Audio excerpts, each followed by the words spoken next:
From world events to Washington and New York City, here's your concise world update for Friday, February 20th. President Donald Trump administration is preparing for the possibility of an extended military campaign against Iran, as the Pentagon assembles a substantial strike force in the Middle East despite the risks of American casualties and a prolonged conflict.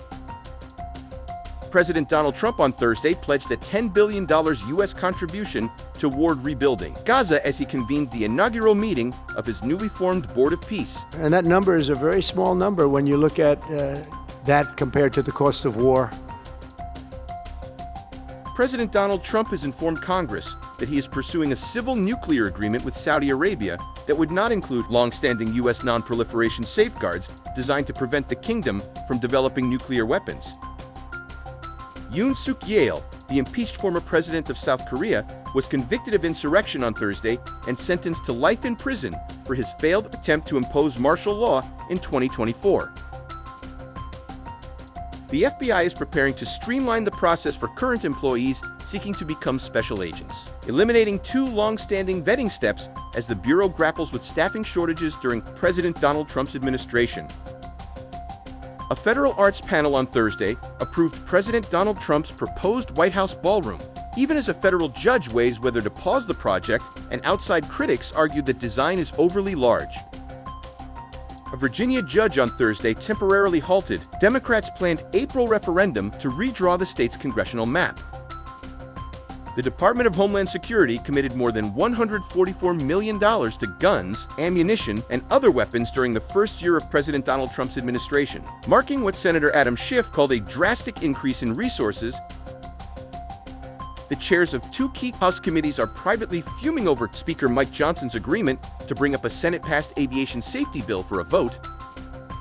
Abigail Spanberger will deliver the official Democratic response to President Donald Trump's State of the Union address on February 24th, giving the first-term governor a prominent national platform.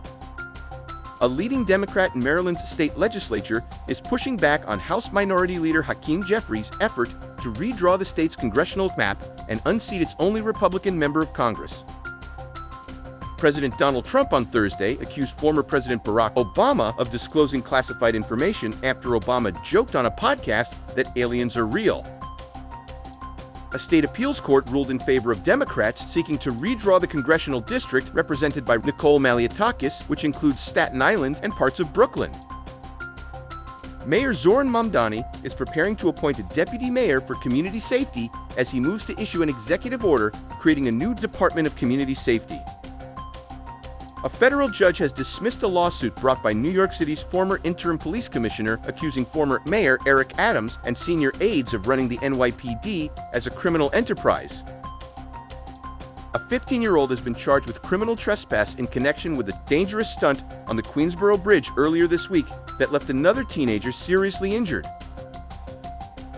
Belgium's only Jewish member of parliament has found himself at the center of a growing diplomatic and political clash over Jewish circumcision practices. Wall Street closed lower on Thursday as weakness in private equity firms, along with declines in Walmart and Apple, weighed on the market. Gains in industrial stocks helped limit the losses. Bank of America is committing $25 billion to private credit deals as the banking giant builds a significant pool of capital to expand in one of finance's fastest-growing sectors. From the Middle East to Wall Street, you're up to date.